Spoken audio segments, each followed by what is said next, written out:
Is 20 seconds. 15 seconds. 10, 9, 8, 7, 6, 5, 4, 3, 2, 1, 0.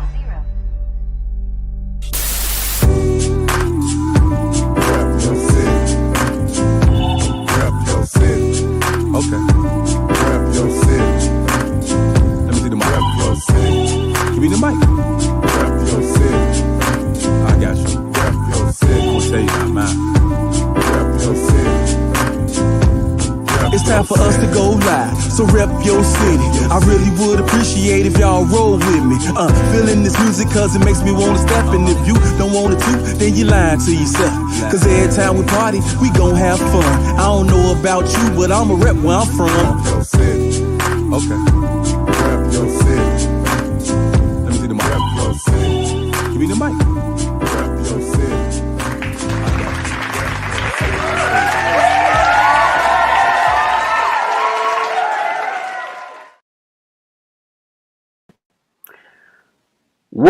Welcome to the RYC Live Show. This is Rep Your City RYC Live Fresh Fridays. And tonight we have another special guest. We do this each and every Friday night at 8 p.m. Central Standard Time. We broadcast from the base here in Chicago, but we circulate around the globe. So tonight our special guest is Marco de Santiago, who was a soul train dancer. And we're going to learn about some great history tonight, his contributions to the dance, to the culture, and, so you don't want to miss it. Keep it locked and loaded right here on the channel. If you have not done so already, please subscribe to our channel. That's RYC Live on our YouTube channel. Hit that subscription button so you can keep up with the latest and the greatest that we continually provide for you. And if you'd like to be a guest on a future show, please send us an email to ryclive@yahoo.com. That's ryclive@yahoo.com, and someone from the team will get back to you to book you for a future date on a future show. Also, to engage with us tonight, send some comments, If you have any questions, feel free to put them in the comment area for our guest tonight. And so, without further ado, I'm looking so forward to hearing his story. He also was a part of the segment with the BET series called I Used to Be a Soul Train Dancer. And so, we're going to let him talk about his history because nobody could do that better than him. So, without further ado, our special guest, Mr. Marco D. Santiago. There he is. Welcome, welcome, welcome, welcome. All right, man. Thank you for having me. Yes, man. It's great to have you on the show. Yeah, and it's funny. I'm dressed like because it's kind of cold outside. You guys probably laugh because it's 60 degrees. Oh wow! Yeah. Three sweaters that are cold and some three pairs of pants just to stay warm. Yes. But I know you know the definition of what's cold. Oh yeah. Look, it's 26 degrees here in Chicago. and we just had some snow drop. No. I was in snow once in Kansas. And how do people drive? How do you walk? How do you get out of there? All those stuff like sorry, I sound like a wimp. Just the idea. Once I went to Michigan, and the way it rained, it was like the sky got so black with clouds. I'd never seen that. And the raindrops, like God was mad at everybody. Oh wow! Slapping you, walking down the street. So obviously I wasn't made for. I wasn't made for Midwest weather, but I'm sure if I get stuck out there, I'll learn real fast. Yeah. How to deal with it. Yeah. So, man, let's talk about you. Let's go all the way back to the beginning. So, you're originally from LA, correct? Yes and no. Okay. All right. Tell us. So the no part. I was born in Wichita, Kansas. Oh, okay. Yeah. But I've been here since I was 3 months old. Okay. So it's sort of like Janet Jackson. Okay, she was born in Indiana, but she doesn't know nothing about it because Los Angeles is her entire life. Exactly. So imagine a 3-month baby. Yeah. But to be honest, I was born in Kansas. No. Nothing changed about it. And see, I think that's very important. I think that's very important because did you know Shabba-Doo when he was alive? I did. See, yes, and so him and his sister left Chicago in like they left the same year that Soul Train did. And so some people, didn't know he was from Chicago. Like they thought he was from California. And I'm like, wow, And so it's kind of like what we talked about off the record a little bit about, people just not being aware or knowledgeable. But I think it's always important to talk about because without that, this conversation may not even be happening, right? Right. So beginning to me is very important because it's what helps to lead to where we at in the present. And what's interesting, you mentioned Shabba-Doo. Mm-hmm. His sister Fawn had told me that she danced on Soul Train in Chicago when she was 13. And she took her mother's wig and her fur coat. Yes. She went there like a Roman. Yeah. And Fawn told me, she said, Marco, when I came home, I thought I could sneak in the door. There my mother was. She said, what on earth are you doing with my wig on? Go get the belt. I'm right.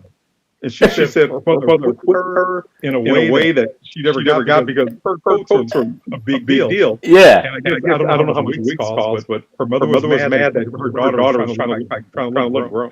Yeah. We have a new TV show called Soul Train. Yeah, it's just interesting the things that we do. Some of us as young people, we're rushing to become an adult, and then when we get to become one, now we wish we were back. Trying to slam laboratory. I was kidding.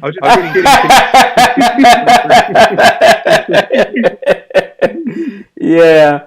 So okay. No, go ahead. And I was going to say, I'm a perfect example of that. Like there are times on Soul Train I didn't have a beard. My beard was grown. So people thought I was a grown man, and they found out, wait, you 60 with a beard? It's like, yeah. And some have said that you're like Benjamin Button. So you started off looking really old, and now you're getting younger. I am 65 now. Okay. And people are like, you're 65? We thought you back then. I remember going to liquor stores buying bubble gums. I love bubble gum. All different flavors. My jaws. And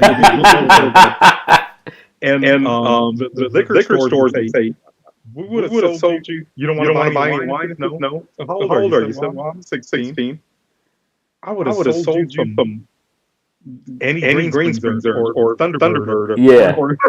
Yeah. Or something. Instead of you buying bubble gum, I thought, grown man buying bubble gum for your kids. So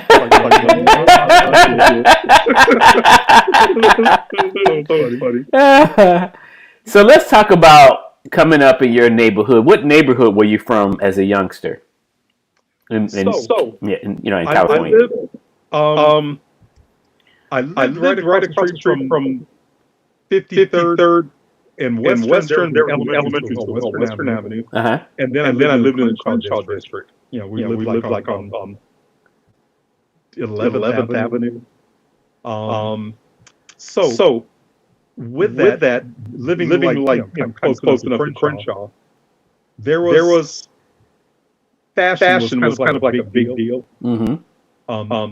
It almost was like the norm to like always be stylish.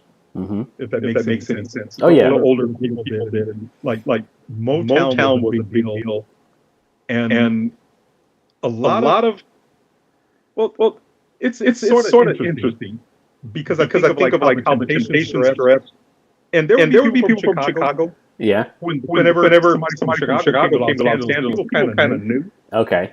Because they dressed better than everybody and their daddy. Okay. They dressed. And some people called the expression they were ragging. They must be from Chicago, or they must be from back east. There was just an assumption. Mm-hmm.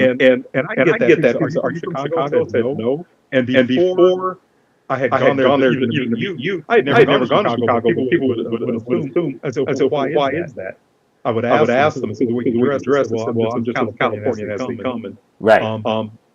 People from Los Angeles, where a true California will dress, just because we want to, and not to outdress anybody. Just that.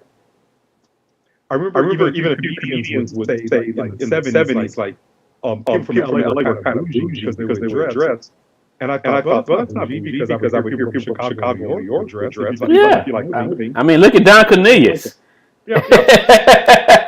And so I always thought it was interesting to put on a suit, even to want to think you're better than somebody. It's like, no, I just like it. Yeah, that's all. I have casual suits and I have dressy suits. Right. But I will wear suits 7 days a week. Yeah. Even if I'm doing yard work in the yard, I have a khaki suit.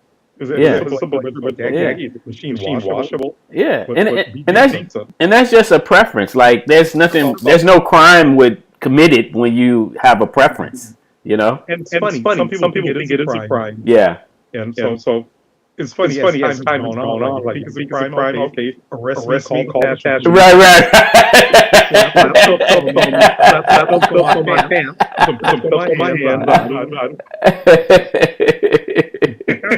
Crazy, man. Crazy. You know, like one of the things that I've interviewed a lot of people over the years, and I come to find out this one commonality is that a lot of people are uncomfortable with other people that are like outside of the norm.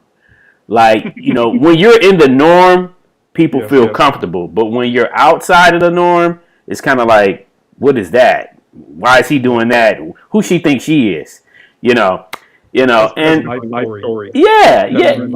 Story. But see, to me, go ahead. And I've met people say, "Oh, you're trying to outdress me." Uh-huh. And I'm like, I'm trying to outdress you. I don't care. But when you get up in the morning, like if I'm gonna go to McDonald's, get a burger and fries, I'll put on a suit. Right. It's not because like I'm throwing on sweats. I don't even own any sweats. Or throw on a t-shirt. I don't even own a t-shirt. Okay. I take that back. Only because people have given me shirts. Right. And it's in a drawer somewhere. Like somebody spends the night. Oh, you're sleeping this. But I don't have a reason to wear a shirt. I've never owned any Levi's. Okay. Ever. Okay. I don't have a reason to buy any. Yeah. Just like I don't have a reason. And I don't put it down. Many people wear yeah. Levi's a t-shirt. Right. One time I did wear a pair of Levi's. Okay. I was in a music video and I had a gangbanger. So I had to wear a t-shirt and a pair of Levi's. Uh-huh. And it was so strange because the Levi's were really crispy, kind of hard. Yeah. But anyway, it was luckily I had an act. It was part of my outfit. Probably laughing like this guy never wore Levi's.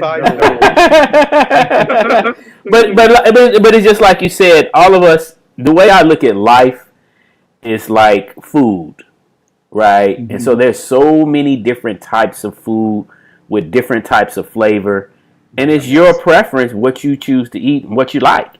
You know, somebody might like a hamburger. Somebody might like a steak, you know, and it just goes on and on and on. But just because you like this versus that doesn't mean that you're better or less, you know, of a person, you know, because he likes that and she likes this. You know, it's funny. It's funny you mentioned food. Yeah. So I get constant criticism about the way I dress. Doesn't bother me. But I get constant criticism about the food that I eat or don't eat. One of them, you talk about purposes, macaroni and cheese. I think it is one of the most repulsive things. One of the most repulsive things on earth that a person can put in their mouth. Okay. That and greens. Okay. And ham hocks. And black-eyed peas. Okay. And peas. I don't like them at all. Okay. Everybody in my family eats them. And some of my friends say, "You think you're good to eat it?" No, I just don't. I had to eat it when I was a child. Right. To me, that was punishment food. Okay. And I would think I did my homework. I took out the trash. I picked up the dog mess, and I had to eat macaroni, or I have to eat greens. And so everybody on our block, their dogs would eat vegetables. So I thought my dog was going to eat the greens. So I put it on the floor. My dog would just sit and walk away. And my mother would come and say, "How to get on the floor?" I couldn't lie to her. She put it on there. And so she put more on my plate. I had to eat it and then get spanked for putting it on the floor. Yeah. So those foods are kind of traumatized. Okay. So I later found out they're called soul food. Yes. People say, you don't eat soul food? I eat some fried chicken, wipe the grease off my face, throw bone on my shoulder in a second, and ask for more. Yeah. But just don't give me macaroni and please don't give me greens and don't give me black-eyed peas. Yeah. Yeah. And see, and again, like I said, it's just preference. You know, you go into an ice cream parlor. You know, some people like vanilla, some people like chocolate, some people like me. I love black walnut.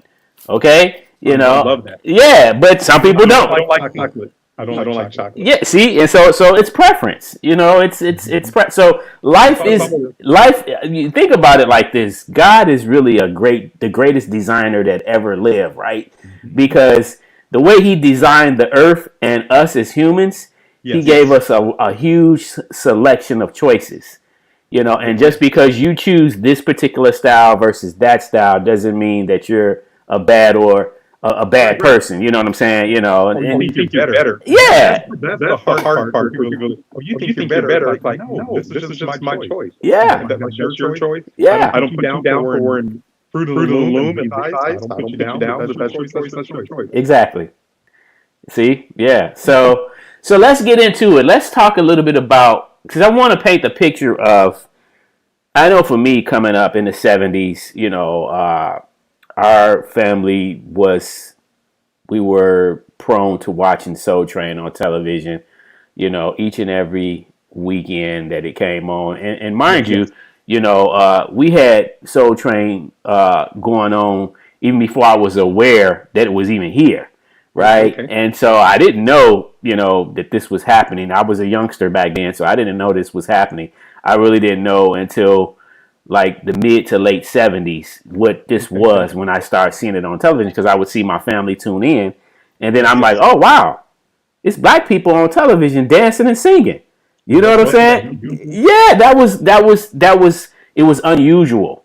It was unusual because when my family would watch television, and when we would see a lot of movies and things of that nature, it was predominantly white movies and things of that nature. And then I remember in the early 80s, as Michael Jackson was breaking through, I remember MTV all of a sudden now is showing black artists, on MTV, showing these videos, and videos became huge. It was an explosion of videos, an explosion. Exactly, and so Soul Train was just like, we watched American Bandstand, okay, and American Bandstand, you was just like, okay, obviously this is a white show, but when you watch Soul Train, you could obviously see that was just the opposite. Right, and it was just like, wait a minute, we on television? We on television? And even commercials. Yeah. So that was something special, and the fact that you had music, you had dance, and you had fashion all in one show. So that was pretty epic. And from what I've heard, and you can testify to this on yourself, but I've heard, like, some people talk about even the staff at Soul Train. They had never seen an all-black staff, working at any company, and that was kind of unusual. So tell us your perspective. So it's really interesting now to hear people talk. Yeah, people who have a major voice, like Questlove, even Don Cornelius himself. Mm-hmm. Don, we were at VH1 done some rock documentaries called The Hippest Trip in America, Soul Train. Mm-hmm. And so we had gone to a screening at the Museum of Radio Television in Beverly Hills. And so Don spoke. Smokey Ramos was there, and Jody Watley and the OJs just talking about their experience on Soul Train. So Don clearly had. I think Smokey Robinson had asked him the premise of Soul Train. And Don Cornelius said it was only three things. Only three things. Uh-huh. Dance, fashion, and hair. Okay. And everything in between made up those things. And so that's how dancers were picked. Some dancers really dance like Pat Davis. She had the fashion. She had the hair. And she had the dance. Right.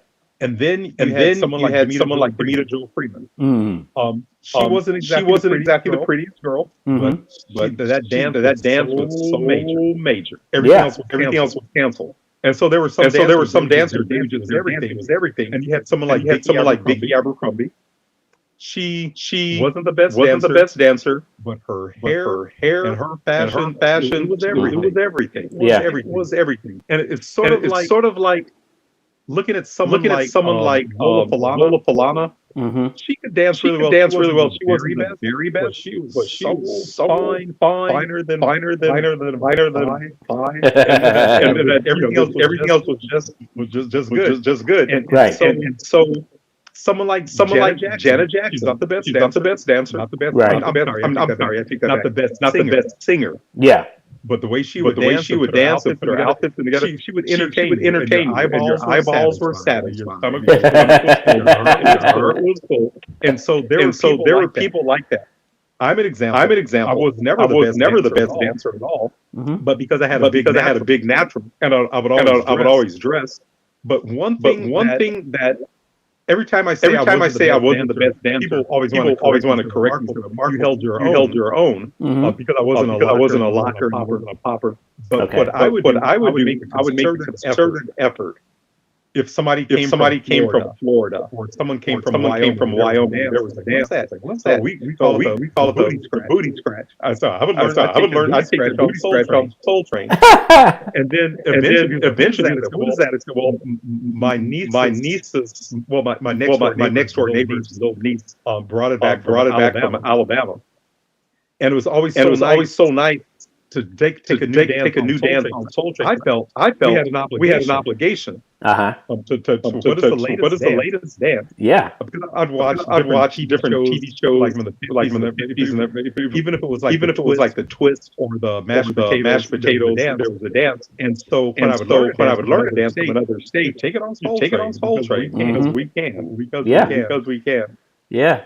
And so I felt that we had an obligation, and we did have that privilege to do it. So it was fun doing that. I know I went off on a tangent. Maybe I've answered your question. No. So I just want to go back, because I want to like paint the picture for the viewers. Okay. The vibes of like for you, it's a different vibe because you was actually a participant on Soul Train. Yes. And I've heard, and some of the people that I've talked to, there's this whole, like, everybody have different experiences, but there's still some similarities as to how it even how people got in position to even get on Soul Train. Okay. Right. Okay. And that it's just interesting in itself. Some people stumbled across it. Some people were diehards to try to get on there. And so everybody has a unique story, but there's some similarities and very interesting that I might add. But at the end of the day, I just feel like, nobody knew that this was going to have such an impact on the world as today when you look back. Okay. Okay. Yeah. So I can paint that picture. Mm-hmm. I had seen Soul Train. It was something new. Uh-huh. And everybody on the block would just watch Soul Train. And I would even when it was on, I would run outside when there was a commercial. Uh-huh. You don't see no cars going up down the street. Nobody's outside watering the grass. Everybody's watching Soul Train. Because it was so new and exciting. You were right. Everybody would go and watch Soul Train. Like if you're going to go to a party that night, to learn a dance, or to see a fashion, or it looked like you were wearing something that you were wearing on Soul Train. Right. So my story, there was a cheerleader in my high school, Princeton High. And so she says, we were at a track meet. She says, Mark, you want to come on Soul Train? I thought, no, I really don't. I didn't want to take pictures. I thought, I don't dance good enough. Dress good enough to be on that show. They have the best of the biggest naturals. And so at the end of the track meet, she says, let me know if you want to come. So I thought, how do I sneak out of here? Go to another gate. She found me. I guess she was watching the entire time in the bleachers. And she says, so Marco, come pick me up. And I thought to myself, I never told you yet. But I didn't tell her that. And I thought, okay. This will be a date. I'm going to be on a date with a cheerleader. She doesn't know we're going to be on a date. As far as I'm concerned, I'm on a date. Right. So my brother-in-law takes us there, and so we get out of the car. There's a whole lot of people in line, and so I thought, let's just stand in line. She says, let's just keep walking. I'm thinking that's kind of rude. Keep walking. So we keep walking, and there was a guy up and down, and he says, that's all. And then we go, and we're walking. And she said, let's go in the door. So we go in the door, and we're inside Soul Train. I'm like, oh my God, Lisa, we snuck inside Soul Train. My mother's gonna find out, and they're gonna find out at school. And so we're dancing. And they had stopped a little bit, and then there was Rufus and Shaka Khan. Talk about a fine woman. And I couldn't believe like I could touch her. That's how close I was to her. And somebody tapped me on my shoulder. Can you two come with me? And I thought, no, Lisa, told you, we're gonna get in trouble. My mother's gonna find out. I was more afraid of my mother than the police. Because my mother could deny privileges, and what my mother would do if I was on punishment, I couldn't talk on the phone. And Right. she would say, "Oh, Marco can't talk on the phone. He came home past his curfew." Because she knew, Right. everybody in school would find out. Sure enough, on Monday or whatever, people would find out, "You are all punished, man. You didn't take off the trash." And so they take us over to Don Cornelius. And I just started apologizing. I'm so sorry. Lisa's idea. I'm so sorry we snuck in. And he says, "What did you say? What did you say?" And I said, "What'd you say? What'd you say?" and then have you ever done a Scrabble board? And I thought, God, we're confessing. But he's like, what's boy talking about? And so we had done a Scrabble board our first day there. And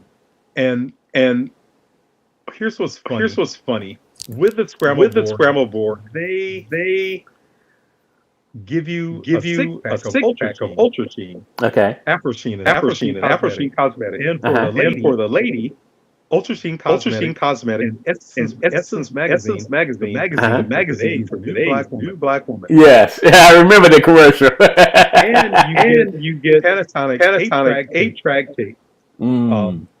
So my box a little later came with my Ultra Sheen. But I also got Ultra Sheen Cosmetic, and I got my Ebony magazine, and I also got Essence. So my mother says to me, "So you got a package today?" And she says, "Do you still have your girlfriend?" I said, "Yes." Is anything changed? You still like girls? I said, "Yeah, Mama. What is this all about?" Because you got some makeup. And you got Essence Magazine. You sure you still have your girlfriend? I said, Mama, I had nothing to do with that. They put in the box with your name was on it. And then every month, Essence would come. Are you still with your girlfriend? And she would just remind everybody, my son is getting makeup. And so anyway, back with Soul Train. I know it's funny. I'm getting all hot. It was so traumatic. Right. It was like traumatic. Thinking about that, like having to convince her. She told all my aunts, everything. Like, oh my son. And she'd look at my face. Do you have any makeup on? I said, no, Mama. You have it. Just throw it in the trash. I'm not gonna wear that. That's your makeup. So I had to live it down. Yeah.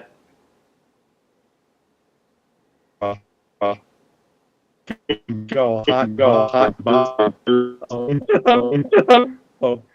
With it. Sorry.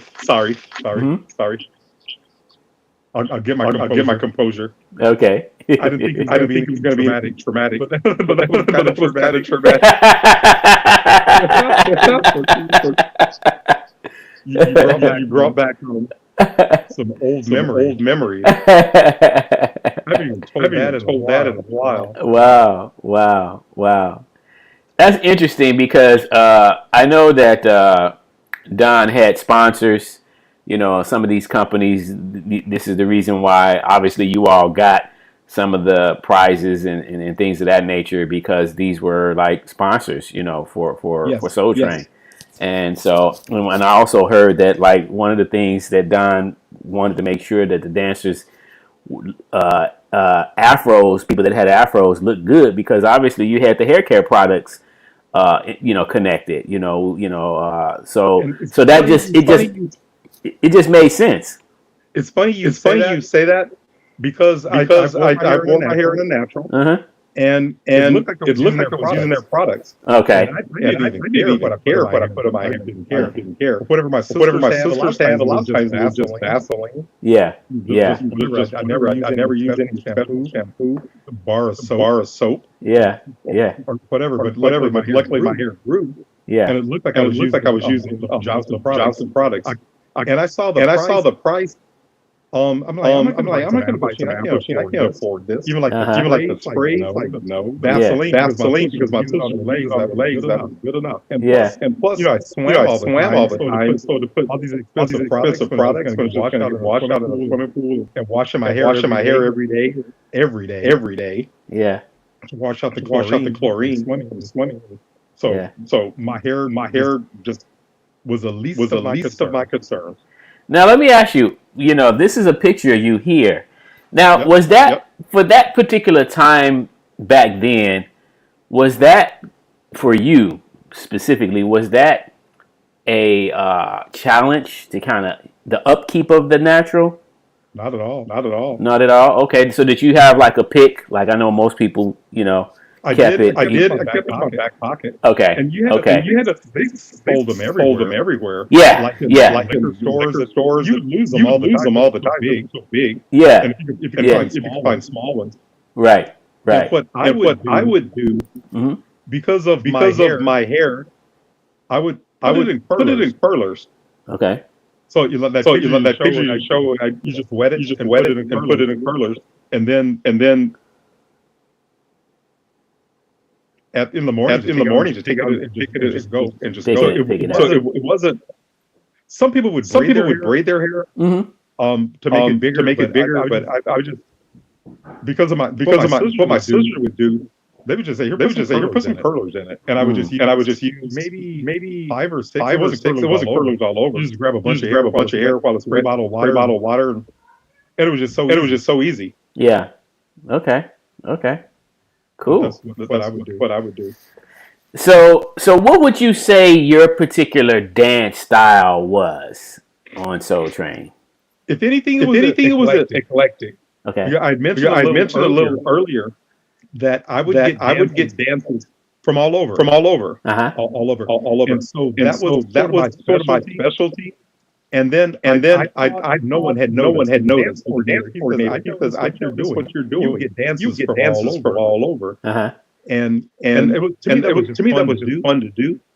And the latest dance do it well. And eventually when locking, I could never lock. Okay. I would try, but what are they doing? And Venus was so precise and vigorous and hard. Okay. So I would just do the popular dances. So you did pop. No, I popped a little bit. Okay. When it was new. When it was new. Okay. And I would cha-cha. Okay. And sometimes people call me a cha-cha king or kind of smooth. And even when the hustle for the dancing with a girl, I would do that a little bit. Okay. And so it was more romantic style dancing. I wasn't an individual dancer. I can want to battle somebody. I wasn't that caliber of a dancer. Gotcha. More of a social dancer who like, and different people would have fans. Mm-hmm. And even now, people would tell me like you were always a dancer. You were not like a hardcore dancer. You were a smooth dancer. And I thought, okay, well, thank you. I'll take that. I'll take that. Right. Interesting. Now it's like you mentioned. There's. I feel like there were key points or key moments on Soul Train that, for us as viewers, we look forward to watching, and one definitely was the scramble board. But then the Soul Train line itself, and when I seen the Soul Train line, I knew that the show was getting ready to go off, because usually that would be at the end. That is true. So when it comes to the Soul Train line, I hated it. Okay. And it's funny that say that. And it was everybody. I'm probably 1%. I'm probably that. Even like 1% of a percent. Right. Because all the eyes were on you. Yeah. And some people like that, but I was always shy. Okay.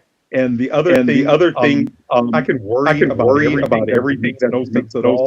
Like going down the Soul Train line, or will we get attacked by dinosaurs? What if a meeting happens? What if it's a tsunami? What if my pants go? All these ridiculous things. My friends would say, Marco, you always for nothing. You just make up all these scenarios that is like. It's like there's not going to be Russia's not going to send a missile middle of a Soul Train like being like what's wrong with you? It's so with the Soul Train line, we had dance partners. That was really nice. Because I always wanted to dress like I would see the other dance partners like, oh, I want to. Okay, we're gonna wear lime green. Okay, I'll find some lime. You're gonna wear orange. I want Soul Train dancer. I want to dress like a Soul Train dancer. Yeah. So that was nice. When they started having individuals going on the line, I didn't like that at all. Okay. But if I had a new wardrobe or a new outfit, then it's raining outside. Whoa. Okay. Oh, wow. It never rains. Oh. Sorry. No problem. Rainy. Sorry, gotta get back to this. You really are in California. Complain 60 degrees, you're like a little wimp, freezing all bundled up. And believe it or not, sitting in my bed was like all my legs just warm. I'm telling myself because I'm freezing. It's like, God, please make it summertime again, please. So back with a Soul Train line. It was magical to watch all the talent and like people come up with different ideas like that. Where they find that suit? It was like living Disneyland or places like Alice in Wonderland. Yeah. It still just dazzles me. Even when we have a Soul Train party, to see people dressed like, where'd you get that? Yeah. Different hairstyles. Yeah. It fills me with enthusiasm. It still does. Okay. Still does. Now, here's a question that I like to ask, especially the Soul Train dancers, and usually everybody has one. So who was your favorite artist that appeared on Soul Train? Like one of the celebrity artists that perhaps was a singer? Smokey Robinson. Because I was there so long. Rufus and Shaka Khan. Okay. And Chic. Smokey Robinson. Marvin Gaye. Okay. Those were the ones. And then there was always a rumor. All the 70s. So I started in 1976 till 93. Or it was like a little bit of a blur when I stopped because I was taking MDs on the show. Okay. So there was always a rumor that Diana Ross was going to be on the show. She never came. And then one day, there she was. I had never asked to be on a stage. They like how you dance, they like your hair. So to be on the stage, risers. And the risers were privileges. Even to do a Scrabble board, it was a privilege. Yeah. So I'm looking. I go to the dance coordinator, and I told him I had my speech all ready. I said my mother, my grandmother, they all watched Diana Ross way back on the Sullivan show. Right. So for them, be on the riser, and he looks me up and down. He says, no, Marco. And I thought, if I right now, I'm just gonna die. Right. He told me no. Diana Ross is like, so I'm standing in the back, maybe 10 feet away from the stage, and she's looking around, and she looked at me. She says, I've always liked the way that you dress. I thought, who's she talking to? I'm Diana Ross. She said, you. I'm talking to you. I said, me? Yes, you. I've always liked the way that you dress. Not like, I've always loved the way that you dress. So I thought, if I never ever dance on Soul Train again, I don't care. Because number one, that was the moment. Diana Ross, who I am. Number two, Diana Ross watches Soul Train. And number three, Diana Ross has not sometimes, always like the way that I dress. Yeah. And it kind of amazed me because a little later, sisters came. They said, we watch Soul Train every Saturday. We like the dress, and people kind of hairstyles, and what's going to go on. And even in my I was a Soul Train dancer. I mentioned that that Lionel Richie had just gone solo, and he's on a stage, and he looks around, he likes eye contact. He says, "Can I talk with you? I need somebody to talk to. I'm used to like a bunch of people in the band. Will you talk with me?" Another time, Smokey Robinson. He had filmed the movie. I think it's called Big Time. And so he had a song called Vitamin U, and he recorded it about 7 or 8 times on Soul Train. And he just happens to look at me. He apologized. I'm so sorry. I keep making mistakes. He said the only time I sang this song, one time on the album, I looked at the lyrics, never sang it again, never sang it in concert. And the reality when a performer is on Soul Train, things are very new. A lot of times, the first time they sang it. Yeah. And so they may have to do it a few times to get it right. And here's a story. Etta James. Okay. She had a new song called Sugar on the Floor. She had to sing it about 13 times, maybe 12, maybe 14 times. And each time she would cry hysterically. Okay. And I thought it was kind of appropriate because obviously something made her cry. And even my mother heard a song and she thought if it was a song makes a woman cry, something really is going on. So Don would ask her to do it again without so much emotion.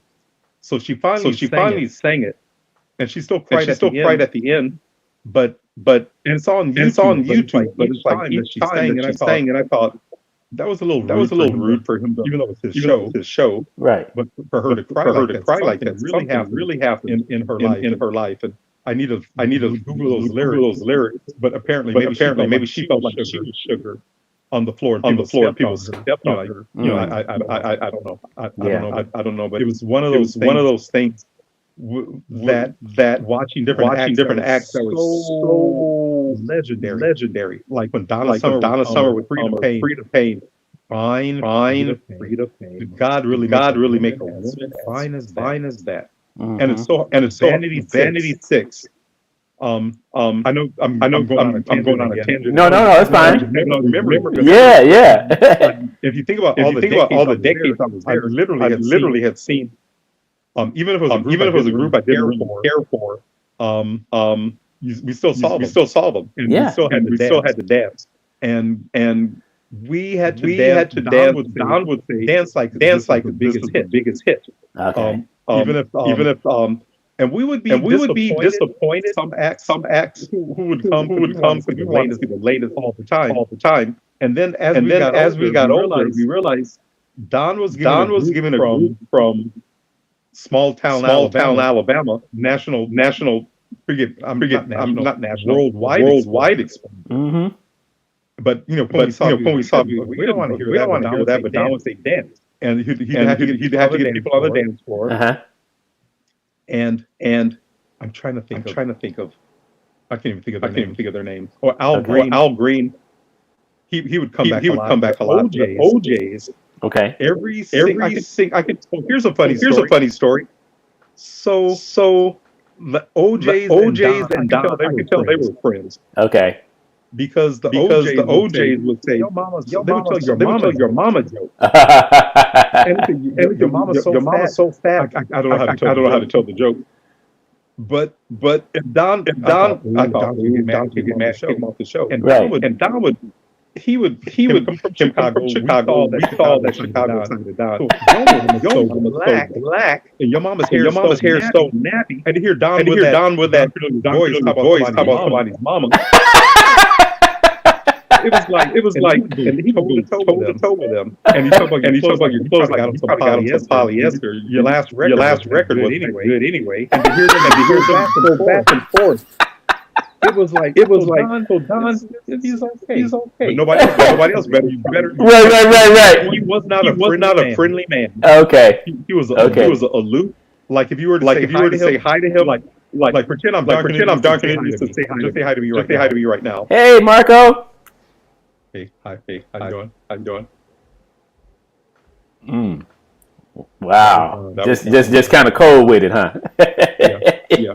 You might get eye contact, maybe. Yeah. Like, say hi to me. Say hi to me again. Say hi. Hey, Marco. Hi. I give you a glance.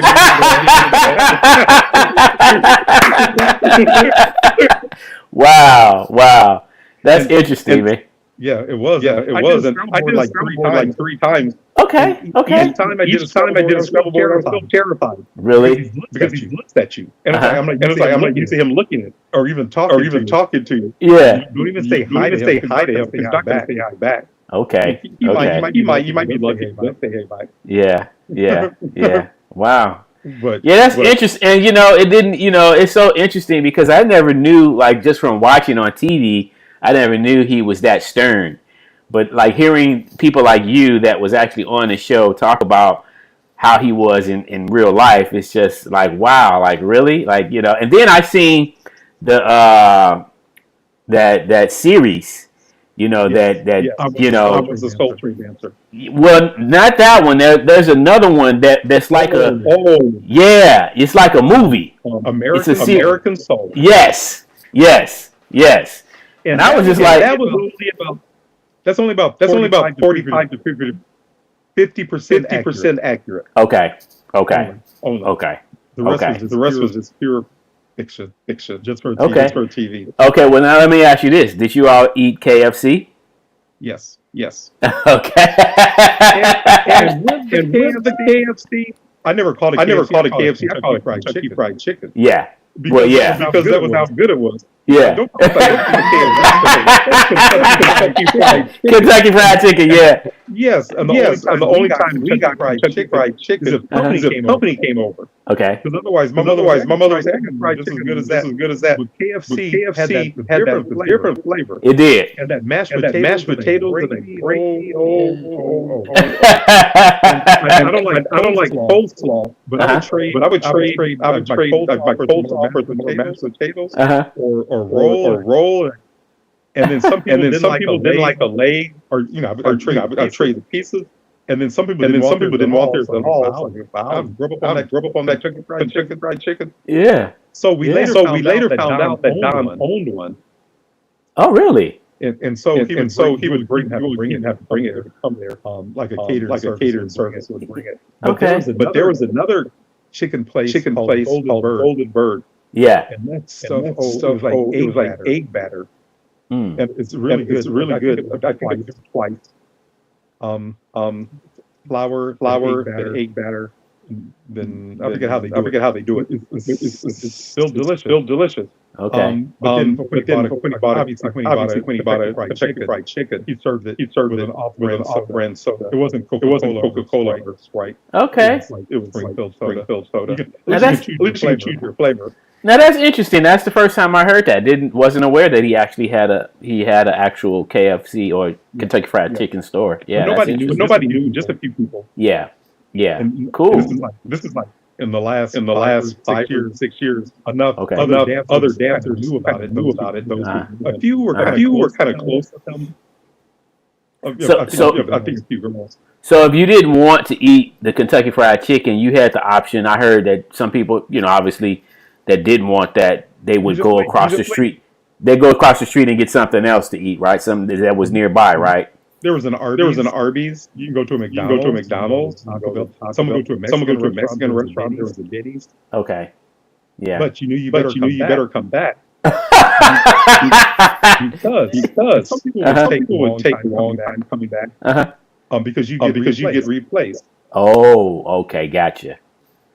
And the nice thing about being replaced, because it gave other dancers an opportunity to be placed on a riser.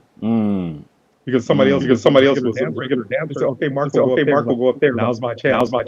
Yeah. If it's a rainy day, or if it's and we would take from 10 in the morning till about 10 at night. That was the norm. And sometimes we tape it till 2 in the morning. And I love those days. Okay. Because you could be placed like a center riser, and you can show that you are worthy to be up there. Mm-hmm. And the other regular dancers, and it might be an entire show, which is good. That I'm on riser an entire show. instead of they would piece them together. So when they're filming, you never know if it's all going to be one show. You don't know it all. That's why you look at some reruns. Like, well, they're wearing this. That's because it was a Saturday and a Sunday. Okay, gotcha. And what would happen with the acts? If you were Gladys Knight and the Pips, if you were playing at the Forum, your manager smart enough to get Don Cornelius a call to say we're going to be in town. So all the managers we're in town. We'll be at the Hollywood Bowl. Or we'll be in Las Vegas. Or we're on our way to Hawaii. We'll be in LA for 3 hours. And that's how it would be. Right. One time Jackson 5 had come. There was a limo. The doors were open. And the engine was running. I thought, what is that? What is that? It was a Jackson 5 because they had to leave to go to the Forum. Okay. So they performed the song and did their interview. Hopped in that limo and just took right off. Okay. And that was not uncommon at all for people to go do a stage. What is the word? Rehearsal. Oh yeah. What's it called? When you rehearse before performance? Like well, yeah, that's a rehearsal or practice. Yeah, whatever they have this fancy word. Oh, okay. And all these years, I'm sorry, should know this. But a lot of times they have to do a sound check. Oh, okay. Sound check. Okay. Yeah, and even with the Jackson 5, you still have to rehearse. Like fall off. Yeah. Speaking of falling off, so the Soul Train, the tenorizer was made like an actual train. Yes, I've noticed that. Even with a cow catcher in the front, it came to a point. But you had to be very careful. One time I danced to the edge of the point, and I fell off. Oh wow! Yeah, and another time, my mother said, "Where'd you disappear?" I said, "Because I got to the edge and fell off. But I climbed back up. Right. But it hurt so bad because my foot was still on the stage, but the rest of my body was down. So I'm looking at my pants didn't split. Right. But it was a crazy thing of dancing here. Now let me ask you: did you when you, since these were pre-recorded sessions, did you, when you knew that it was going to air, did you actually sit down with your family sometime and watch the show when you were the ones you really? So I never watched Soul Train. Okay. And most people were like, you never watched it. So when I was in high school, I was playing sports. I did gymnastics. I did water polo and swim team, and I body surfed. Be at the beach. At home. It was like sit in front of the TV. Okay. And up to Soul Train, that was only once a month. Right. And then when I was in college, I didn't even own a TV. Okay. So I knew there was a taping, and so there's a guy, Tom Evans. He used to be dancing. He and Louis would do things. So we lived a block away. And he would see me on Saturday when it was Soul Train. So where are you going? I'm going to go to the mall to watch Soul Train because I didn't watch it because I didn't have a TV. Okay. And so I'll go to the mall with you. And so then I didn't watch Soul Train until maybe from 1976 all the way until maybe 82. I never saw all those years. Oh wow. So I'm still discovering clips. Like there's Soul Train fans of those things. Like I never. Now with the Soul Train answer, I'll see myself. My hair looked like that. or I can even tell when I got a Jerry curl. I didn't have a Jerry curl. I can see things that I just never saw. Wow. And that's still amazing. Still nice super things. Yeah. It's really nice. It's really nice. And just when I will see like a rap, see somebody, I'm like, wait, that's me on a stage. Yeah. It just blows my mind. All the acts where I didn't think I was there. I was. Yeah. So let's talk a little bit about go back to the fashion because I understand that you actually make. Let me take this off so we can see this image I'm about to pull up real quick of you. I'm afraid. So no, this is a cool image here. So this is a really cool back shot of you with the jacket. Okay. Okay. Yeah. So I mean, like, tell us a little bit about because these are jackets that you have with the Soul Train logo on the back there, and that's really cool. And that's like a suit jacket, right? It is. It is. Okay. So let me think of how to word this. Okay. So it's one of the things I did talk about, but I'll talk about it. Okay. It's okay. So that took me about 13 to 14 years Okay. to have someone who would do it. Okay. I would go to embroiderers. Uh-huh. Everybody would say no. Okay. But they would say I don't want to get sued. Yeah. Okay. And so I thought, okay. And I many people call me tragically optimistic. Okay. Meaning like somebody told you no 5 times. But I thought, well, maybe the 6th time they'll say yes. But Marco, they told you no 10 times. Maybe the 11th time they'll say yes. Yeah. And so finally, after 13 years, I was at a there was an embroidery in an alley.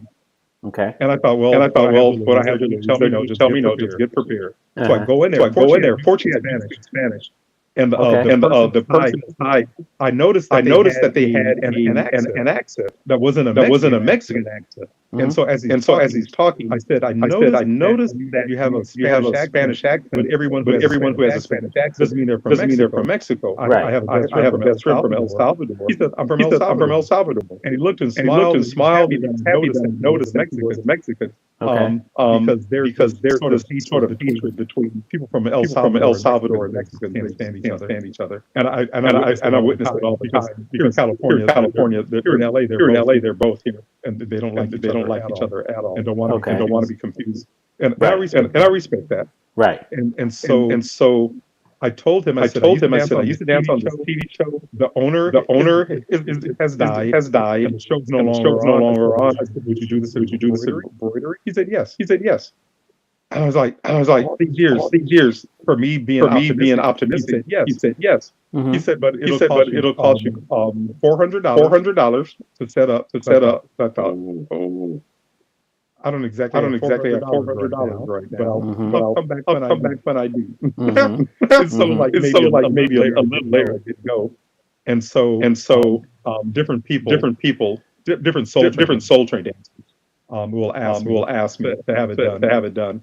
Yeah. And I hope Viacom does not see this. I'm so terrified about getting sued. I really am. That's why I said I want to talk about it. Okay. It's out there now. So if you see me sued, but I don't have any money. You say that's artistic idea. His idea.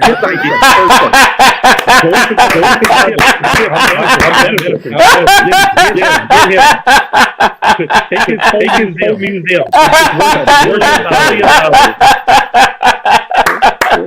I'm just on welfare. Your Honor. Speaking of sued, listen to this. So I gave a Christmas party. Mm-hmm. Christmas Eve, 1983. Okay. It was one of the first years Dr. News did a Christmas party. Okay. So I figured, how do you throw a party? Hire a DJ, get a venue, and just throw a party. Okay, so call it Christmas. A Christmas party. I was 23 years old. Right. And so I had found a venue and made it free for everybody. And actually, are you familiar with who Chris the Glove is? Who's that? His name is Chris the Glove. Yes. So he DJed my first party. Okay. And so Darkly sat down an emissary. Okay. And they said, where's the cash register? I said, it's free coming in. So who's paying for the drink? Paying for the drink? I said, I don't drink. So it's not open bar. Okay. Go ahead and come in. And a little later, one of the cameras, his name was Marco. Uh-huh. And he said, "Your name's Marco?" I said, "Yes." He said, "My name's Marco too." But Don Knus was going to sue you for that Christmas party that you gave. I was terrified because I didn't charge. He had nothing to go on. Uh-huh. So these jackets, I don't sell them. These are people. They give me their money to have it embroidered on there. Yeah. And so that will save me because I'm not making any money at all. Gotcha. Yeah. I mean, obviously, the brand, it's the brand, and, but at the same time, like the whole idea of keeping the legacy alive, because one of the things that Brandy helped me to notice was that she said out of all the years that Soul Train has been in existence, she was just like, obviously there was a lot of variables involved with what was going on with what you're seeing. She said, but there never really was a celebration for the dancers. She's like, the celebrity, singers and things of that nature got a chance to perform. She said, but the dancers was just always there. And she said, and even when they started doing the award shows, it was for everybody but the dancers. And then I thought about it and I said, that's a good point. I was just like, and if you remove the dancers, what do you have when the singer? We have Soul Train. Exactly. So that's why I think that, like that whole thing, and that's another reason why he knew that would work, because in between time, before the person comes out to sing or after the person is done singing, what? You know what I'm saying? You got to have some type of activity going on. So just have people fill the floor with dancing. So yeah, it just made sense. And it's interesting. Questlove, he did a book about Soul Train, and that thing is pure magnificence, absolute magnificence, remarkably. I'm just babbling because it was just so wonderful. Yeah, and he had mentioned that Don Cornelius in everybody's living room. Uh-huh. He said how he worked with blacks. You got to see how we dressed, how we danced, how we acted. It wasn't make believe. It was like being real. These are Negroes to be Negroes. Pure, unfiltered. Yep. For this. He's all.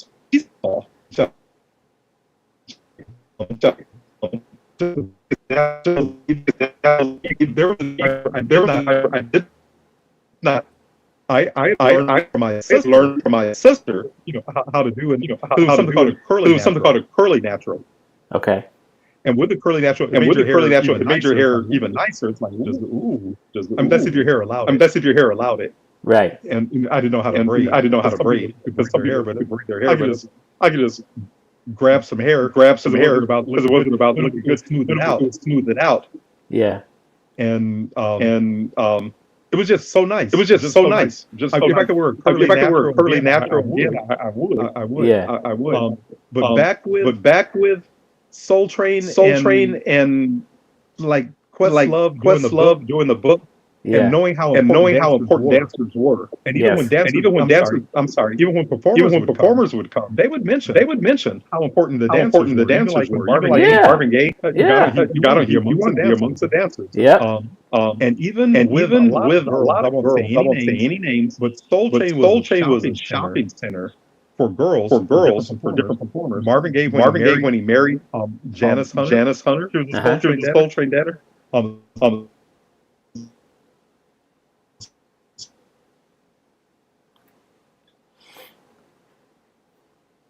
It's kind of chopping up a little bit here. Maybe the weather. Okay. Now it's better. What about now? What about now? Yeah, it's better now. Mm-hmm. Smokey Robinson with a song "The Agony and the Ecstasy." He talked about it in his autobiography that he was dating a girl from Soul The Train. ecstasy, Yeah. The ecstasy was with the Soul Train girl, but the agony was that he was cheating with his wife. Okay. Katie Pendergrass Had a Mhm. few had a Soul Train girl, Peeble Bryson. Yeah. Lakeside. Oh wow. There were three. So Sharon Hill married to Mark Wood. Another girl, Jana Lay. She was married to the bass player. And even right now, remember Lakeside, he's dating a girl from Soul Train. One of the twins in the Whispers married a Soul Train dancer. To this day, they're still married. Oh wow. Cool. So there's quite a few. When Earth, Wind and Fire, Larry Dunn. He's married to a Soul Train dancer. 35 years ago, a long time. Yeah. I'm thinking of who else. And it just makes sense because I mean, obviously, you know, we're talking about people that became friends, and at the same time was in a space experiencing the time of their lives at that moment, and then you got your friend to do it with, especially like you because you had like people were partnered up with dance partners, so obviously you all had you had new relationships that was forming with these same people that were all a part of the Soul Train movement, and yet some people they developed their careers because of that. Or popularity, so and this opened the doors for some people, for job opportunities, even though some people talk about, well, we didn't get paid on Soul Train, but at the end of the day, Soul Train gave you exposure. I never talk about that. Because it never bothered me that we didn't get paid. To see the Jackson 5 in their hairs in their nose. To see Smokey Robinson. Instead of seeing somebody at a large stadium. No. I could see you right now. And then they would talk to us. Right. Like the experience that I had, Diana Ross talked to me, Smokey Robinson generate a conversation. Lionel Richie to want to talk to me. To the Pointer Sisters, and just even vanity, like talking to me, like as fine as you are, Yeah. Like Switch, El DeBarge. I could go on and start conversations with me. So it's like the idea of not getting paid, and to see a concert live, to see performers live. Yeah, that was a great experience. He always saying, lip sync. Some people didn't lip sync. It's the weather outside. Sorry. Okay. Patti LaBelle was one. Definitely Luther Vandross. Okay. I'm pretty sure Smokey Robinson. I'm pretty sure. Some people just didn't have to. They could blow. Whitney Houston. Yeah. And a lot of times we can tell when it wasn't lip sync because sometimes the lyrics would be off. They may make a mistake, or they would do a run that was a little bit longer. And then we'd realize, wait a minute, this is live. Because we never knew because the sound system, it being Hollywood, perfection, absolute perfection. Yeah. The best of the technology they always had. And I always felt if they ever had a Soul Train, I found out they did in San Francisco. That sound system would be phenomenal. Wow. Did you ever get a chance to take pictures with some of these celebrity artists? I did not. No? I did not. Wow. No. I just never brought a camera. Okay. And Don frowned on, but people did. He would ask us to be like low key with it. Uh-huh. And I'm looking at all the people did in the 70s. Yeah. Like, Marco, you crackhead. I didn't never bring a camera. I just never did. Such a goody and so obedient. I was always afraid of getting in trouble. Okay, gotcha. Because Don was just so stern. And I've seen him curse people out. Yeah. He would. It's a different kind of story that when he would curse, you would hurt. Yeah. It was like you make you want to play like mother. Like, ah! That nigga side came. He knows. He's from the street. Yeah. He is from the street. Yeah. And just when I witnessed how he would talk about your mama's OJs, like before he would curse. If somebody did something, you would let a nigga know.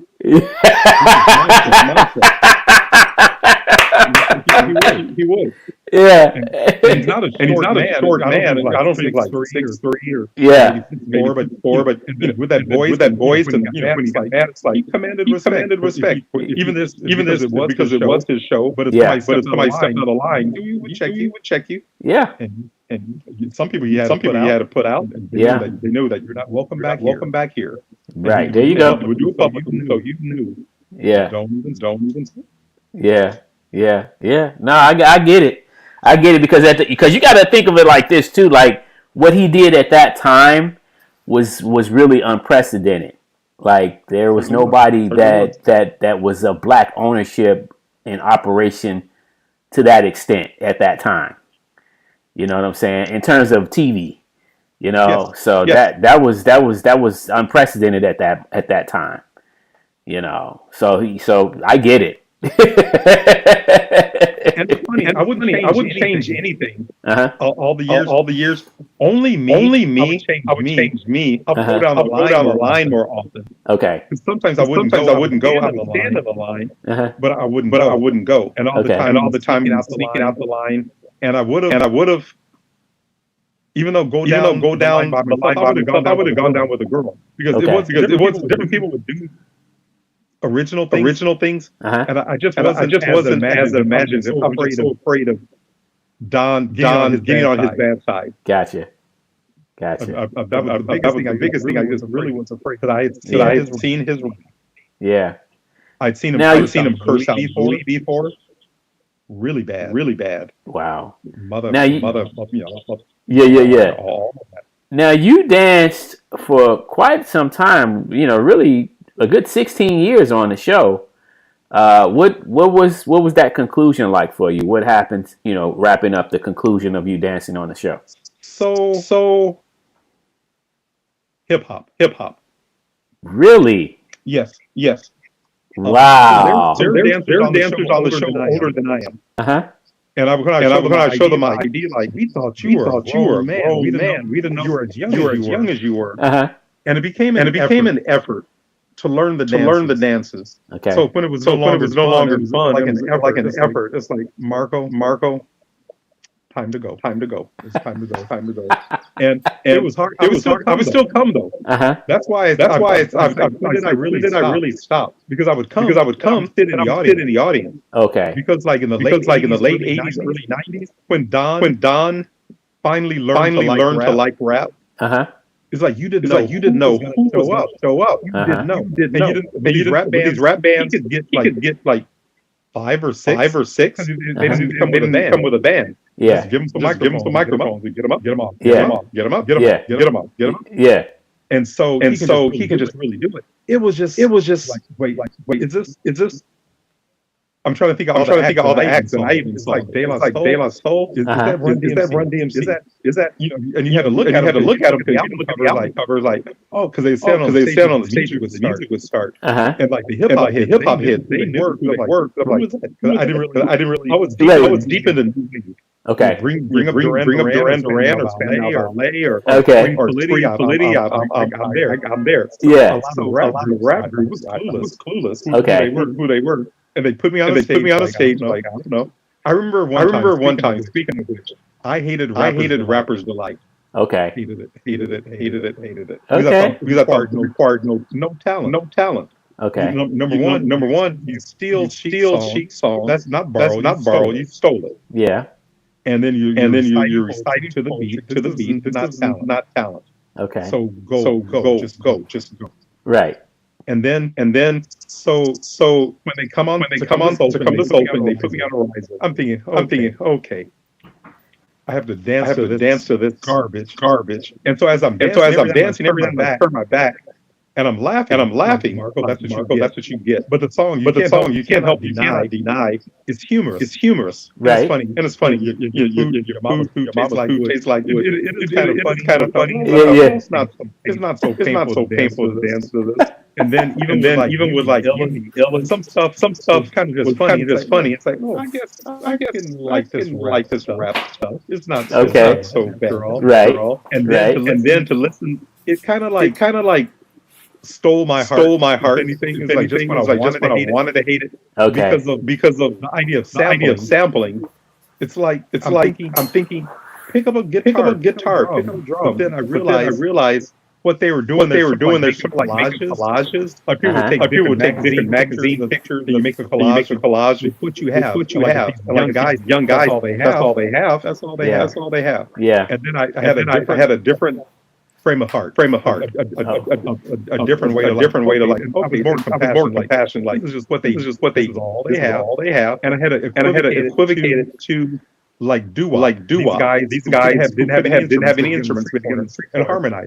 All they had were their voices, and they made the best out of it. Yeah. And so with these rappers, boxing and everything, they made the best out of it. Yeah. What they had. Yeah. And then I realized that talent of taking nothing and making something out of nothing. And making it like, whoa, this is what you thought was garbage. It would pack a dance floor. Yeah, yeah.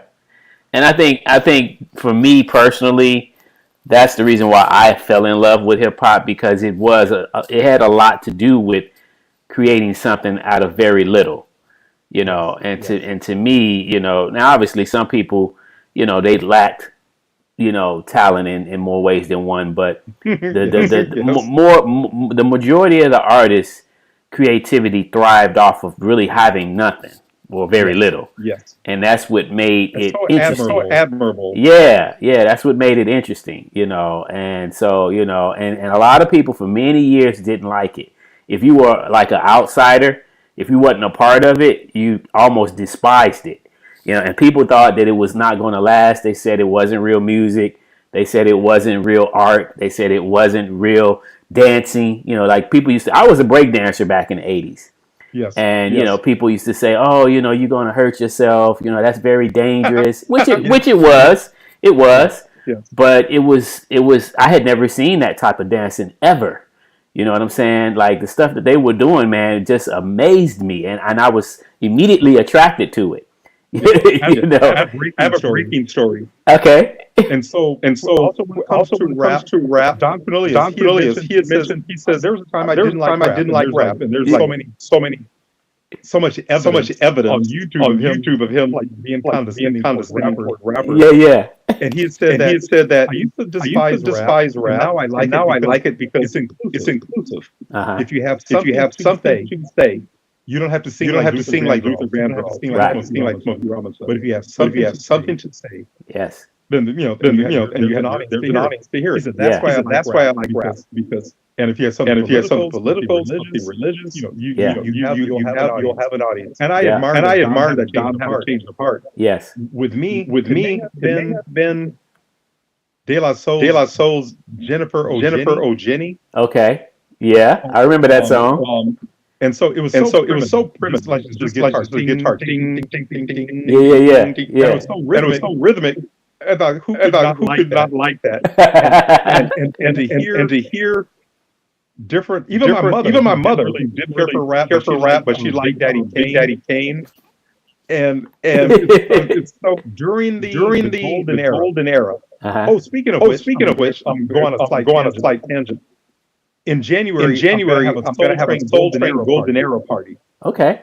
Like from early hip hop until about 91 or 92. Gangster rap came like a cancer. Right. And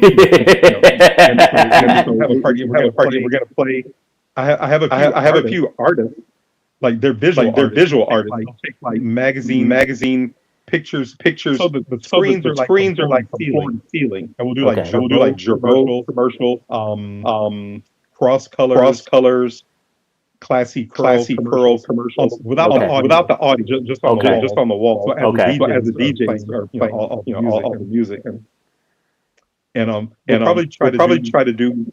Well, I talked to the owner of the club if you're gonna give me a residency. Okay. I'm like residency, and Nice. so I'll pick a day of the week. I mean of the month. Okay. So to be an ongoingly. Oh, that's cool. Soul Train Golden Era. Nice. Yeah. Yeah. And we'll mix it in with Soul Train on the walls and everything. And to be the excuse two out here. Yeah, I got it. I do. I bet, like I told Juliet, I said, I watched some of the videos and I seen some of the pictures that you all, in terms of the celebration. And I said, oh, wow, that's really cool. And it's cool to know that that's still happening today, even though Soul Train is really over and done with. But you guys still get together because you all are family now. Like, you just can't deny that, you guys danced on Soul Train for years together, and so more so. I don't mean to cut you off, but more so. I have friends. Some of my closest friends are dancers from the early 70s. Mm-hmm. And I was in junior high school. I wasn't even on Soul Train. But I'm looking at my phone. I forgot to think that some souls are going to come through. Because sometimes I talk dancers. Some dancers, if not every day, every other day. Yeah. That's how close we are. Yeah. And I usually give parties. I'm supposed to give some Soul Train birthday Saturday. Oops. This is bringing it all to your memory. because I was at even though I had my Christmas party.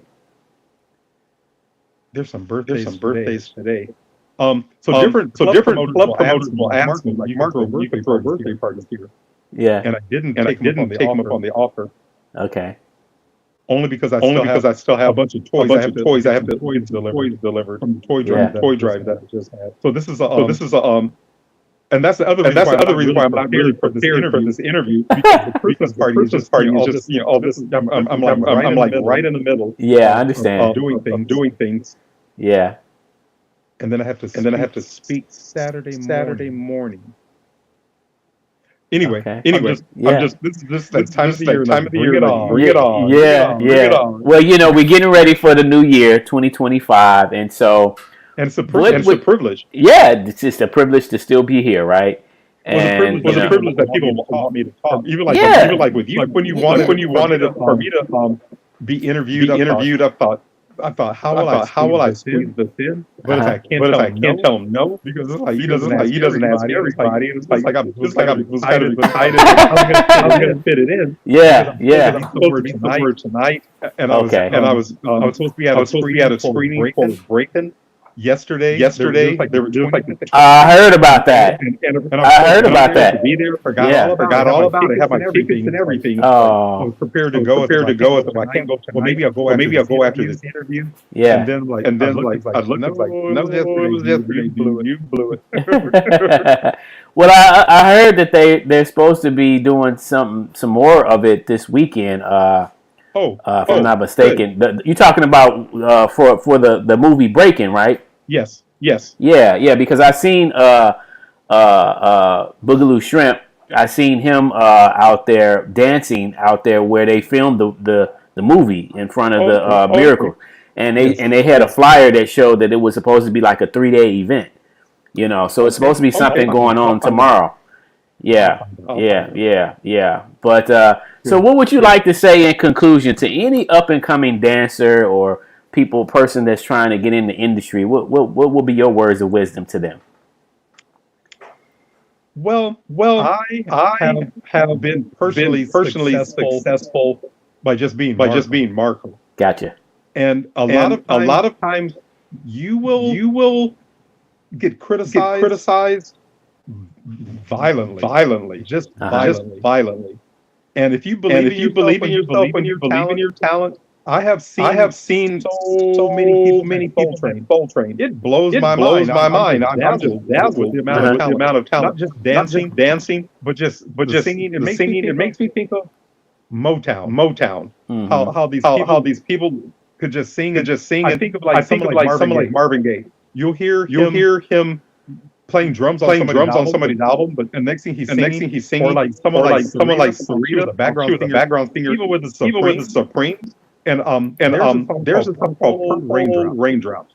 by Marvin Gaye. Singing background for Marvin Gaye. And Right. when you see all this talent, so if you have talent, practice. Take care of your appearance, take care of your skin, take care of your hair. Learn how to speak well. To get some voice lessons. Save some money that you can. Cash some pop bottles. Invest in yourself. Yes. And if you can find somebody to invest in you, that can believe in. There's an opportunity. Sing with anybody. Sing with anybody who will listen. If you're a rapper, to anybody who will listen. And ask for honest criticism. And it's gonna hurt. Just like somebody lifting weights. It's gonna hurt. Lifting those weights. Yeah. It's gonna hurt. Yeah. But when you believe in yourself, and believe in it, and if there's some critics, no, you'll never make it. So I had listened to Diana Ross once, and she thanked her haters. I thought, what is she doing? She says, I want to thank those who love me, and I want to thank those who hate me because you made me who I am. You made me better. You made me want to sell more records. You made me want to sell out more stadiums. You made me so hate me all you want. Thank you very much. Wow. And those who love me. Thank you for loving me. Because you helped make me want to think very best. And I thought, wow, does she think those who hate her? Yeah, that's powerful. So listen to your haters. And let them encourage you. Let them pour gasoline on your fire. Wow. Burn. I love it. Let their haters. You think I can't sing? Okay, maybe I can. I'll get even better. You think I can't? I'll get even better. There you go. That's a long version of advice. And be passionate about it. Instead of like, well, maybe they're right. Don't have those the doubting days of doubt. Don't have them. They'll come. But it's like, get back in the game. Wipe that sweat. Like, if you need to sit down on the chair, like, okay, get back in there. Get back in there. Yeah. Believe in yourself. Well, I want to thank you, Brother Marco, for the time. We've been on here for a whole hour and a half already. Can I talk another 2 hours? I'm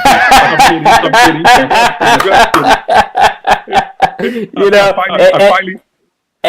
time finally got cold again. And about the makeup, like I got all hot. I just like blood pressure probably was about to explode. What is artistic doing to me? Well, I'm glad that we got a chance to meet in person last year, man. I had a lot of fun, and I look forward to coming out to California. Hopefully next year, and we can have some more fun, man. So keep up the good work, man. I look forward to you. I look forward to you writing a book one day, or doing a show one day. Well, here's what's interesting. I get asked to speak. I know. And it's like me talking is like you want to talk. Right. And then now for me to teach at USC and to talk at museums. I was blown up to African American Museum in Oakland, and I was a host to host an event. They want me back up there. And so I look at someone like Mario Lopez or Alfonso. They're hosts now. And I thought, I can parlay Soul Train into that. And here's a funny thing. I was during the late 80s. I was asked to perform to be a singer. And the goal was to make a male version of Sade. Okay. Because of me being from Soul Train. So we like your dress, how you dance. And Sade's not the best singer, but her whole style. We can have that with you. And nobody will know. Like, where's Marco really from? He has this crazy name. He has this crazy hair. And so that's almost like built in. They said the only thing we want is not to just don't shave your beard. Right. And then they said don't even worry about how you sing. That was before the. Well, it was around the Milli Vanilli thing. So I later found out they that's what they wanted to do that with me. Don't even worry about that. But your whole image. But I would have gone against it. So I thought, okay, I will do that.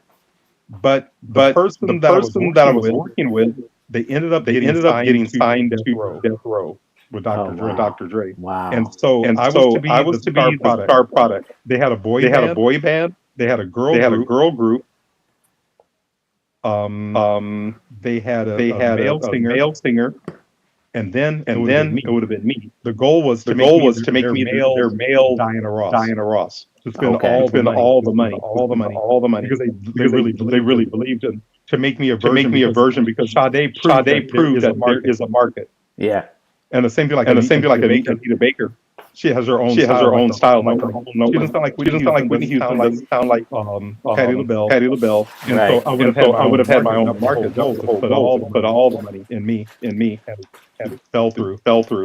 Oh. Well, like you said, you still Dre. you still have made a success, and Well, thank and you. it Well, ain't thank you. and it ain't over yet. So Well, thank continue you. Well, to thank put forth effort, like you said. Just the words of wisdom that you already gave. I think we should make sure we take heed to our own advice. You know what I mean? Because